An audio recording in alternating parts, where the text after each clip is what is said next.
This guy is a level 120 killing machine, and I have a team of level 1 characters and skill issues. But there is a trick to beating these tough monsters no matter how weak you are, and I'm gonna show you how to do it. Let's take a step back. What are these red glowy monsters scattered across the map, and why should you care about them? These red aura enemies are known as special enemies. Not a very creative name, but I digress. These monstrously tough mini-bosses will always drop an echo, and the first time you defeat them, that echo is guaranteed to be of high rarity. The low-level monsters drop purple echoes, while the high-level ones drop the coveted gold echoes. These rare drops are especially helpful in early games since it means you can use gold echoes before your databank has even unlocked them. The rare echoes will also help level up your databank, which in turn will get you closer to improving your chances of getting gold echoes from regular enemies. After defeating them, special enemies will respawn a few days later so you can beat them again. They'll always drop an echo, but only the first one is guaranteed to be rare. Afterwards, they'll default to whatever your databank level allows you to get. What this means is these enemies are definitely worth defeating at least once, and the earlier you beat them, the better. There's just one tiny problem. Special enemies tend to be strong, really strong. Since their levels are fixed, it is possible to just power yourself up and squash them later, but that only applies to some of them. Other special enemies are at a level that isn't even possible to reach yet, and of course, it's the high-level monsters that drop the rarest echoes. Not only can these guys easily kill you in one hit, they are also really, really tough to kill.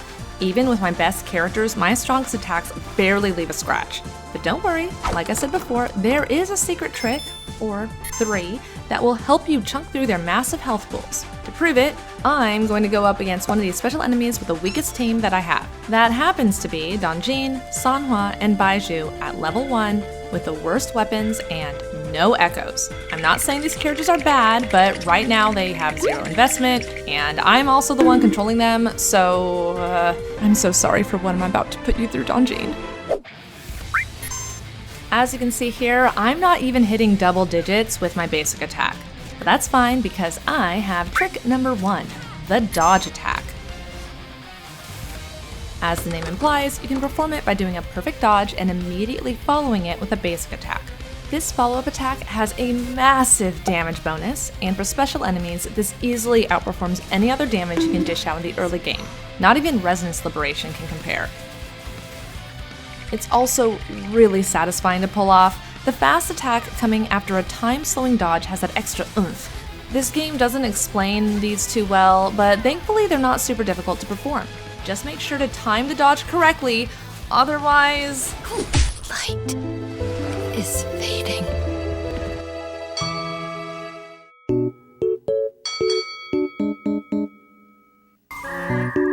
Oh no!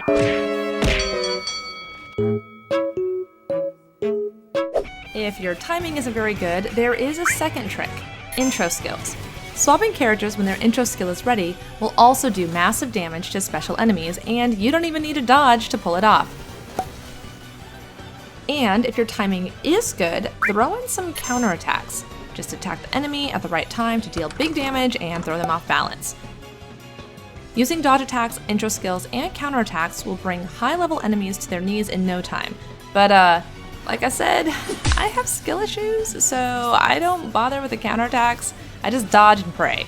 Because there was very little room for error, it took me about 4 tries to learn this bear's attack patterns, but fortunately, it has these huge wind-ups that you can see a mile away, making this a cakewalk. Karma.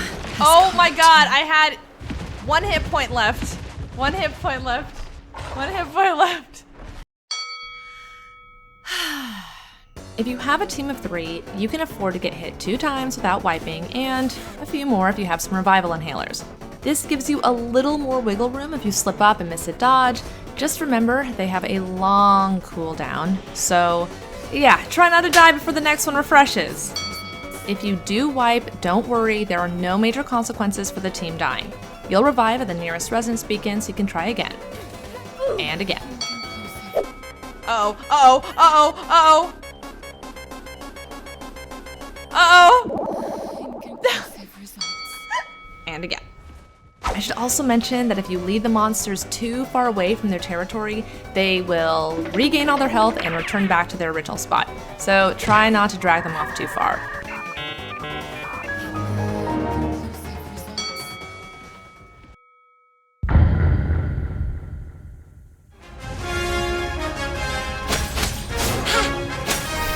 Stay behind me.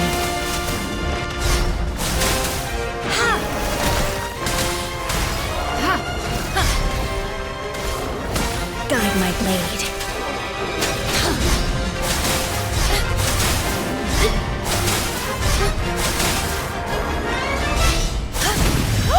I got it! I got it! Yay! Oh my god! That wasn't so bad. That was easy. Easy game. And there we have it. Yes, I wiped 8 times, but I only had to beat it once, and once I did. If you also suck at dodging like me, you can just invite someone to kill it for you in co-op. Even if you don't fight it, all players present will be able to retrieve the echo it leaves behind, which is another great reason to fight it with friends, seeing as you can triple your collective rewards. In fact, if you want to get multiple 5-star echoes early, you can get duplicates by visiting others' worlds and helping your friends defeat these same monsters. Keep in mind that you can only revive your own characters in co-op though, so try not to all die at the same time. Lastly, if these special enemies are really giving you a hard time, just ignore them. Unlike other monsters, their level does not scale with the world level, so you can always fight them later when you've got a better team or more confidence. After all, as fun as the fights in Wuthering Waves are, you're gonna have to watch this video to see what it is I love the most about this game. Pardon me, sir. Pardon me, sir. Do not attack me, sir. I am level 1. Don't attack me, sir. Sir.